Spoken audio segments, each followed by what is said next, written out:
everybody. Welcome back to my talk show. Let's talk about with Richa. Today, I have a beautiful guest. She is a personal branding coach, Reme. And it is amazing because Reme is based in Spain and she works one to one with people about personal branding. You all know I'm so passionate about branding and especially personal branding. And so I'm so happy to have Reme as a guest. Welcome, Reme. And please tell us a little bit about yourself. Well, thank you for having me. I am delighted to have this conversation. And happy to introduce myself. So I am Reme. I am from Spain, as you mentioned, and I am a strategist and I'm specialized in personal brand stories. So my is on helping my clients to figure it out what parts of their story to share in a strategic way. So they Mm. highlight the benefits of working with them. That way they get that trust Mm. from cold audiences, but also creating a deep connection with their audiences that they already have. Mm. Nice. And could you tell us who do you work usually Mhm. with? Who are your clients? Who can benefit from your services? Yeah. So usually they are solopreneurs or small business owners, and their main activities are around course creation, service providers, and coaches and consultants. Those are my main clients. And I work a lot with people that they are navigating some kind of transition in their business because that's a moment where you have you lack of clarity on how to introduce yourself, how to talk about your new offerings. So that's a perfect moment to refresh your narrative and how you share your stories. Mm. Nice, nice. Sounds very, very good.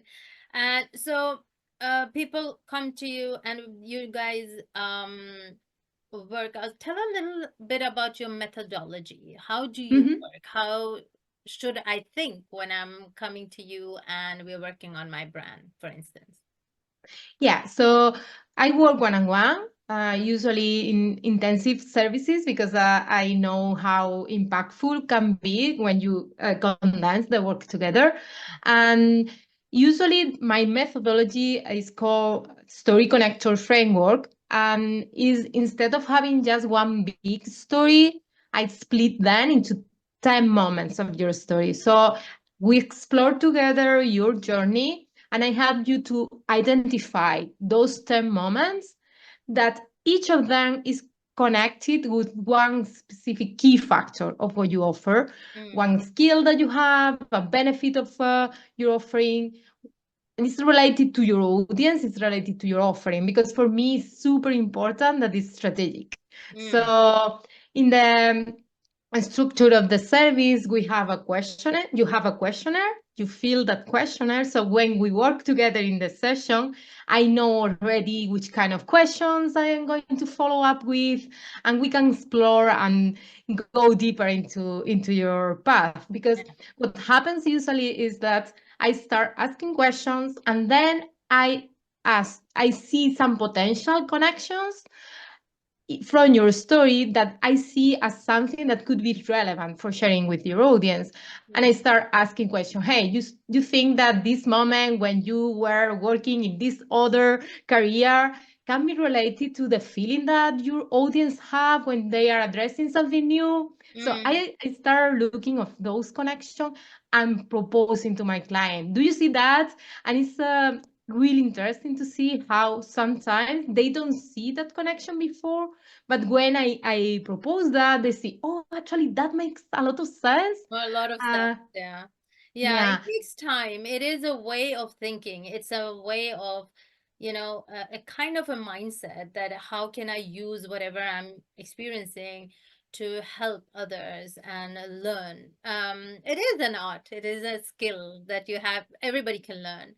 So that's so Mhm. beautiful that you help people take out because I think every person has a beautiful story and an exciting story, but not everybody has the skill to present it in a way, and they want to. Most of Mm. people want to share, but they haven't learned how to share it and make it interesting for others. So Yeah, wow, it's amazing. And 10 small stories. I mean, while you were talking, I was like thinking, okay, what story could I use then, and how do I do it? It's the yeah. thing. So sounds amazing. But you have also some and a very, very nice podcast, which I love the name for, right? Could you tell us a little bit about your podcast? Course. Yeah. So the name of the podcast is Who Cares About My Story? And the idea of the name came from my clients, my audience, having that concern Mm. and thinking that they need an epic story Yeah. to be relevant to share. And the podcast is to try to inspire others Mm, about that. You don't need an epic story. You already have an amazing life, and there are moments that you can use and share strategically, having the focus on how is relevant for your audience, how is relevant for your offering, but still you have already a lot of good resources to start with. You don't need to make up any story, you don't need to pretend to be someone else. So the idea of the podcast came from that. And that's as a way for me. I bring guests. We mm, have a conversation and we talk about how, for them, sharing their own story has impacted their business, mm. and we talk about the behind the scenes challenges of deciding what to share and what not, if they got help shaping their narrative, if how did if they have a pivot, how to decide how much to share Mm. or how to approach that communication. So all the challenges that when we see someone just sharing their story confidently, we don't think about, we might think, oh, for them it's natural. They are like that. But Yes. usually there is a journey, a process to get practice and getting more used to and more comfortable sharing. So bringing that guest, I have the opportunity to for my listener to listen to yeah, to see about different ways to running a business, to share their stories, and to inspire others. How impactful can be for your audience to share your Nice. own story. Yeah, and I think it's very important what you said, that you're living your life and you think it's a given. Everybody probably have the same thing, or but actually, when, as you're saying, if you can share your story, there might be aha experience for some other people. They see it in a different light. And the most important thing sometimes, I think, is when you are able to share your story and be vulnerable, uh, you are actually helping people feel not like you're taking a little bit away from their loneliness.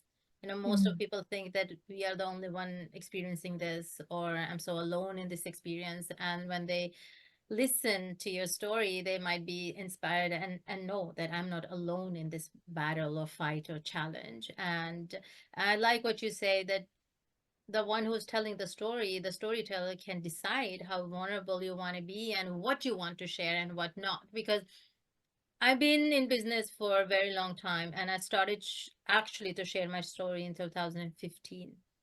And there was so many things that was very, very new, a lot of tragical stuff that was happening. And I was not ready to tell it all, at that Yeah. time. But I started slowly to tell things from the surface. I never dive deep where I actually would start crying or something. But now I can tell all the stories, because they all have different layers, and I don't mind being very, very vulnerable. So I guess in different times and in different stories, you can decide yourself how vulnerable and open you want to be. But I think it's important to learn to share, because in India, we have a saying is that if you share your sorrows, it will be halved. If you share your celebration and wins, it will be doubled. Oh, that's beautiful. Yeah. So, Yeah. yeah. Thank you for sharing. So, amazing things. But how? How did you come to do exactly this? What was the time you pivoted or changed or decided, okay, this is what I want to do? Mm. Yeah, so I have two big moments of change. One, the first one was when I quit my job. I was working in a windowless office and was like, yeah, I want to work remotely, and it's not working for they didn't like the idea of working remotely. This was before pandemic, and so I decided to quit and start my own business. Mm, Um, and the second moment was, yeah, I was working around personal brand strategy with my clients, but every time I saw how story was the key point in our work together, because in personal branding, highlighting what makes you different is super important. yeah. So that's always your story will be different from Mm, someone else. So mm, that's why I, through the work with clients, was like, I have this feeling that, yeah, the story is really, really key. And it's an incredible asset that we have and we can use in a beautiful way, because we can use it in a way that inspire others. Because sometimes your story can be that little push that someone needs to take yeah. an action. Yeah. Yeah. So it's really powerful. And I this one part, and the other part is I saw a lot of work around personal brand story that was a lot about how to make it interesting, how to highlight things, but not that much about strategy. And to me, that Mm, was really important, because when you have mhm. a concern about why to share your story, when Correct. you know the reason, you can do it confidently, because Yeah. you know exactly why you are sharing that story.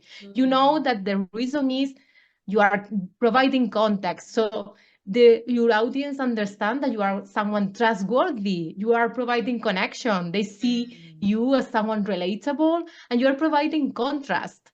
They see you as someone unique. mm, So these three elements are provided by the sharing your story. So doing in a way that is strategic, but also feels aligned, and is providing good service for your audience is something that makes sense. So yeah. something clicked and I said, yes, this is it. And then I came up with this 10 story connectors framework as a way to make it easier for my clients to address that. Because I remember when it started, Mm, and I listened to all the gurus saying, you need to share your story, you need to be using storytelling.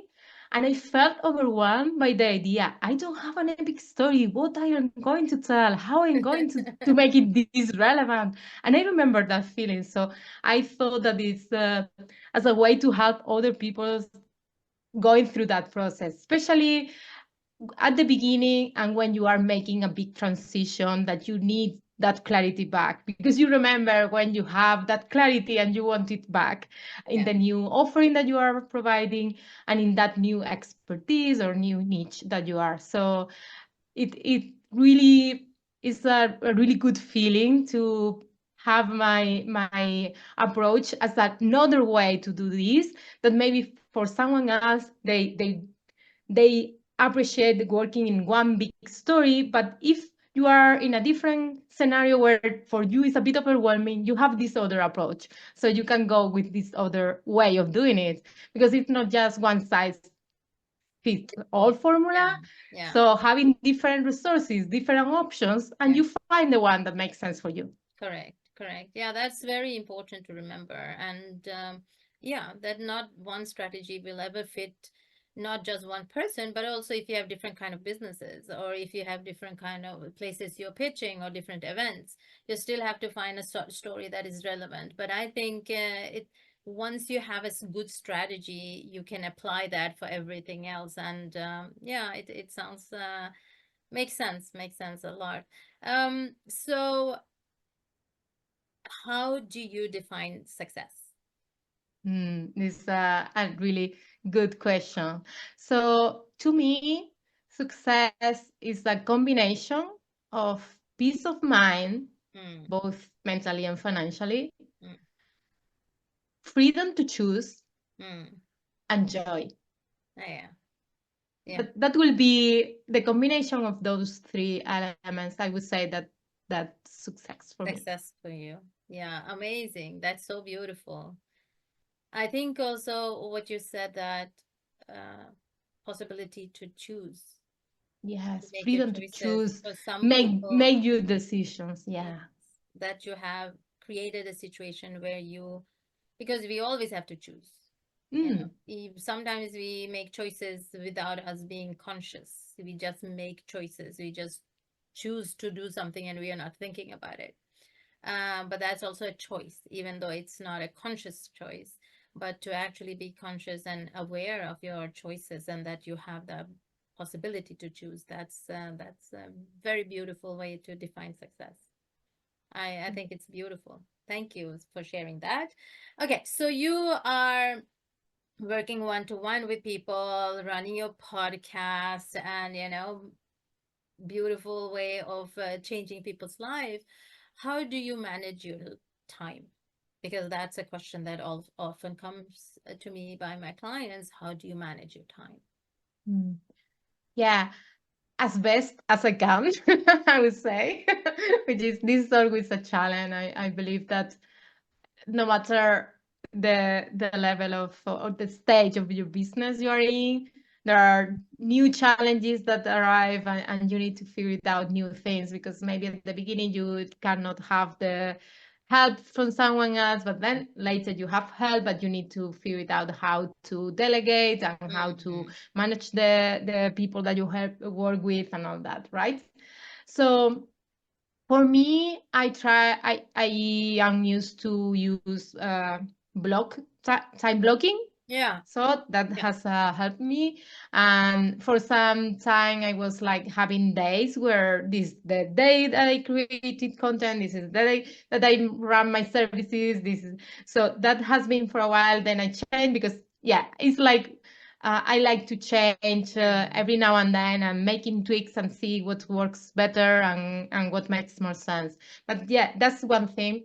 The second thing that I do, I started doing that when I started as a virtual assistant, and I keep doing that, is tracking my time. I Okay. use a tool which is called Toggle, and with this tool, you can track your time. You can have different tags for different projects, different clients, or different activities that you need to do in your business. Because one of the things that I will suggest to anyone listening to us is first tracking, and then you can analyze Mm. how you are investing your time, and from that activities look at the ones that yeah are draining your energy, you don't want to, and then what is more effective to put your time on. So having first tracking, and then you can take decisions based on data. It's not because Mm. sometimes we feel like yeah I have spent that much time, we don't know. And for me, for example, I know that with certain things I got excited, I don't really know how much time I have invested. And then it's a good thing to have like the data there Mm. to really then you analyze, okay, in the podcast I have been investing that much time, this Mm. makes sense, it makes sense that I bring someone to help me in that specific area, let's say video editing, or let's say Mm. wherever. So for me, that is helpful. And then the third thing that I will highlight is having accountability Yeah. and getting help Yeah. from from Yeah. from. Yeah. It depends on your stage of your business, but But yes, I like this having. idea very, very much, so that you have an app that is actually monitoring or keeping track of your time, how much time you spent on the different apps or the different softwares, or you know then that could really put it into perspective that Yeah. yeah, this much time, and this is how much time I need to clear or delegate to somebody, or somebody else can do this. Or Mm. you will get caught that you've been on Facebook or Instagram too long, and one day you just lose yourself in these social media apps. Yeah. Okay, so I can understand you have a very hectic day with clients and podcast and all of the other things that you do, and much of what we have talked about is you sitting in front of a computer or inside. um, but how do you then take care of your health? Do you have any routine, or do you have any specific systems and strategies to take care of yourself, your health? Mm, I love this question. So the first thing for me is be in nature. So nature to me is a way of self-care. And so I love hiking, so I try every week to go for a hike, and every day I try to do some kind of activity. And that could look like just going for a short walk or something. Doesn't need to be super intense, Mm, but it's a way to going out of my computer, being in front of the screens all day and all that. So this really important. I also go to swimming classes, so that's also something nice that I do a couple of times per week. So that mm, day is that, another day is just having a short walk. But walk. I try. It's yeah, try, because it's not like I am doing all the time. It's just Mm. the ideal is but yeah, I try to have some kind of activity where I move my body, also because it's good for yourself. It Mm, doesn't need to be productive, but also it's good for your productivity, yes. because if you are too tired, you cannot have creativity, you cannot work clear. So is it going to be resting is a good way of taking care of your business as well. Yeah, true, true. And I think if your health always should come first. Yes. A lot of people have wealth in sense of money, but health is also a form for wealth, isn't it? That if you have your health, you can do whatever. You can be very Yeah. successful in your business. Amazing. Yes. Thank you so much. Um, okay, so I was wondering, if you met yourself like 10 years back, what kind of advice would you give yourself? Or Mhm. what kind of advice would you give to new startups, new entrepreneurs, new, youth that is coming up and want to play the game of business? Mm. So I would give an advice that I think is valid for anyone, but especially at the beginning, which is simplify and focus. Mm, This is something that if you go back to the basics, if you just focus on specific things as simple as possible, you will get much traction that if we get into the overcomplicating, trying to be perfect and all that. So, and this is something I try to nowadays and with my clients is trying to convey that message, and it's easy to forget. And it is. for myself, Mm, I get into new ideas, and then I want to try this. And okay, let's wait. How to make it simple? How to try to run in a most simpler way, and then we can optimize, and then we can add new things, and then we can try new things, but go to the simpler way of trying it and focus on something. If mm, you are splitting your focus in different things, yeah, you will get until certain way you cannot really see the traction, see yeah, how much you can get.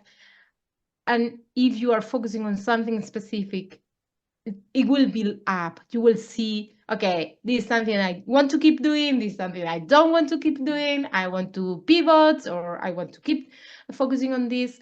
But if you are splitting your attention, it's so much difficult, and it's going to take much time. yeah. So I that think will be that's the my key, advice. that it takes longer time to come to a Yeah. conclusion and see the results if you are doing 50 different projects at the same time instead of Yeah. focusing your energy and making it simple. And simple is sometimes the best thing, right? The simplicity is always the best thing.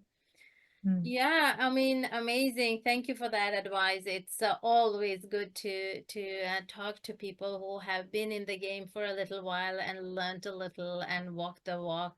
And thank you so much for sharing your knowledge, sharing your time with us, and giving us advice. Thank you so much for being part of our show.